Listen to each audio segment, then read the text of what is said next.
Okay, scholars, welcome back. We are really getting to the end of our school practicum assignment. I know it has probably seemed long and laborious to you, but I hope you've been enjoying it and learning a lot as well. Definitely, it would be better if we were able to go out into the schools and be able to talk about what you were seeing out there, but the principles of looking at it on videotaped recordings is also helpful as well, because we can stop the tape and push play again and talk about what we're seeing. So I guess nothing is without its pros and cons. So here we are, and this is the last step before submitting the school practicum assignment, which you need to be able to pass EDUC 2400. Okay, so let's get to it, and I am going to share my screen with you so that you can see what I am looking at. And let me put my glasses on so I can see what we're looking at. Okay, you should be looking at my Canvas page, and you know how I got here to this page. I went to modules, and then I scrolled down until I came to the module that says school practicum assignment, overview of this critical assignment. And then I clicked the overview page. So we've been here quite a few times. So you know how to get there. And we have done all of these steps here. We're done evaluating our 5 lesson plans. We wrote down the names of the 5 in our 5 choices document. And then we used our observation protocol to analyze and evaluate each lesson plan and put in the bottom of our protocol our analysis and reflection on our lesson plan that we observed. So this is the one that I did with Miss Amelia's class, and I showed you how to do it. And this bottom section here is really important. So I will take points off if I don't see something right there. You don't see something there in my model, but what that is, what did you learn from this lesson about teaching? What went well? What didn't go well? What did you see? What components did you see? Were you seeing a lot of the 3 principles of culturally responsive teaching that you're looking for? High levels of academic achievement. And we know what that means because it means all of these things here. And then high levels of cultural competence. That's all of this right here. And then the very, very critical, you cannot have exemplary teaching unless you also have this one, high levels of criticality. And so did it have all those? Was it missing any? Why? Because as we mentioned, you won't always observe every single principle in every single lesson, but you may. It's certainly possible. We didn't see joint productive activity in this one, but you may have seen it in other ones. So that's okay. Just you want to put what you learned about this lesson here in each of the 5 that you evaluated. Okay, so what do we need to do to put it all together to submit it for our assignment? We're done doing all the work for it, and we went through all the steps, and we watched our videos, and now we have to put it all together. Okay, so this last part here, you're going to write up a 1 to 1.5 page reflection. So where I just showed you on the observation protocol, it's got at the bottom your reflection and evaluation and analysis of that lesson. with this particular part of the assignment, the 1.5 to 2 page reflection, here you're looking across the 5 lessons that you evaluated. So you're going to talk about all 5 as one assignment.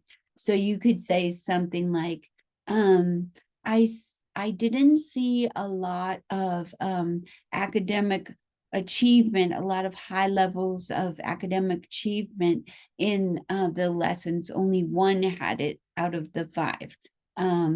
There weren't a lot of complex activities or higher order thinking skills. And that's a concern because, especially if you're working with minoritized populations, they tend to get the low level curriculum and teaching, and the most inexperienced teachers as well.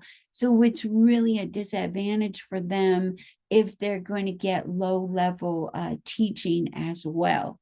Does that make sense? So you've got kids that are expected to do poorly, and students will often rise to your expectations. So if you have low ones, they will rise to the low ones. And so you can see you're perpetuating that leaking educational pipeline if that is happening. So maybe you're going to talk about that as you're writing up your reflection of 1.5 to 2 pages of a reflection. If you go over and it's 3, that's okay. Don't sweat it. If you're just rambling on, I'm not going to appreciate that because I do read your words. So use your 1.5 to 2 pages wisely. But if you feel like you need a little bit more, that's okay with me too. Just be sensible about it.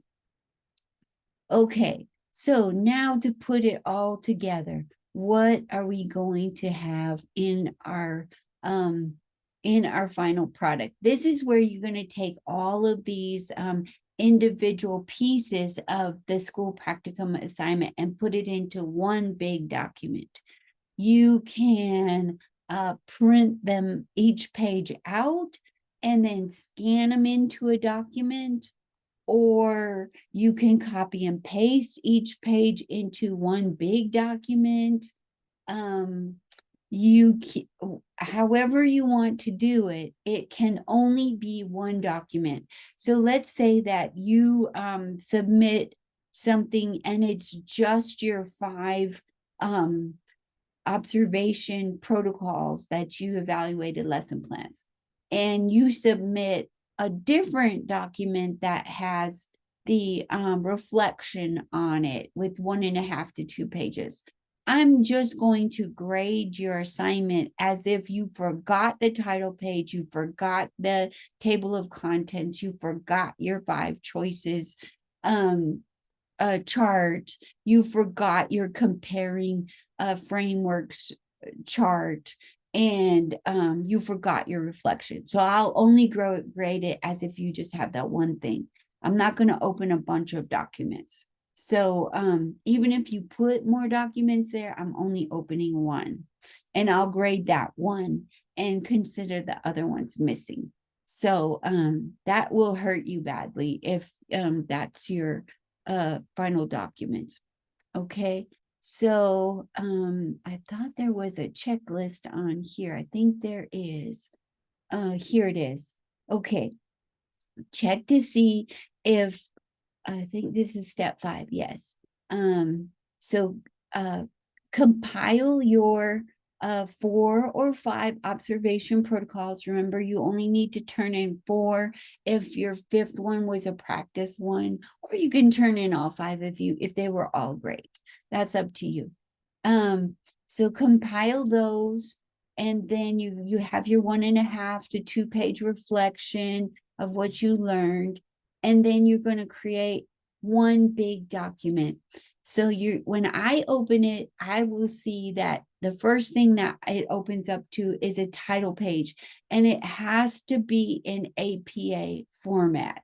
If you don't know what APA 7th edition format is, please Google it. You will need it. That's a very important thing for teachers to know. and you will be required to use it as you continue forward in your courses. So your title page should be APA format 7th edition. And then B is your table of contents page, where you know what a table of contents is. You're listing everything that's in there.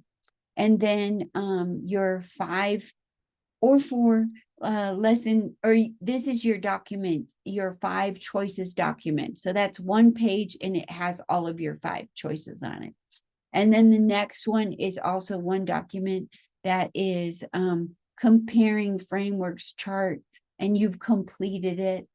And then the next thing you put into it is your 4 or 5 best observation protocols that you have filled out for each lesson you evaluated, and your 1.5 to 2 page reflection. So they should be all opening up like a book.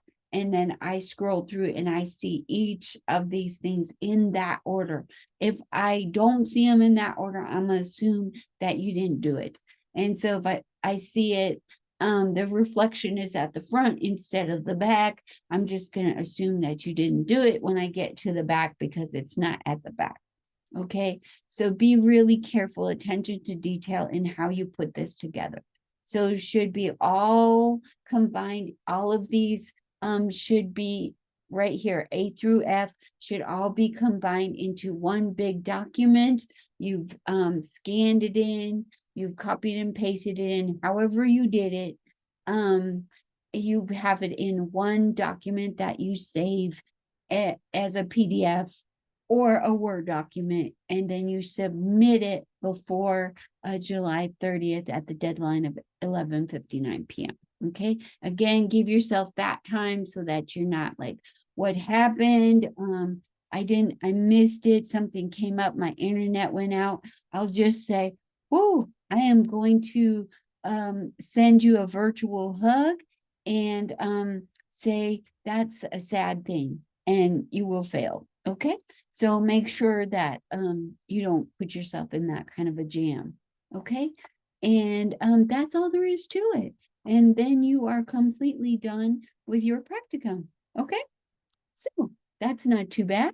I'm going to stop sharing now, and I hope you have found this to be very productive and useful. Many of you I know have experience working in childcare settings, and even working as aides in schools and in different institutional settings, and that is so helpful. And as you continue on in the program, you will have more and more practicums. This is just one of the early practicums. Okay, so that is a requirement for EDUC 2400. And I hope you learned a lot. I can't wait to read your reflections and what you learned about this whole process. Okay, all righty, signing off now.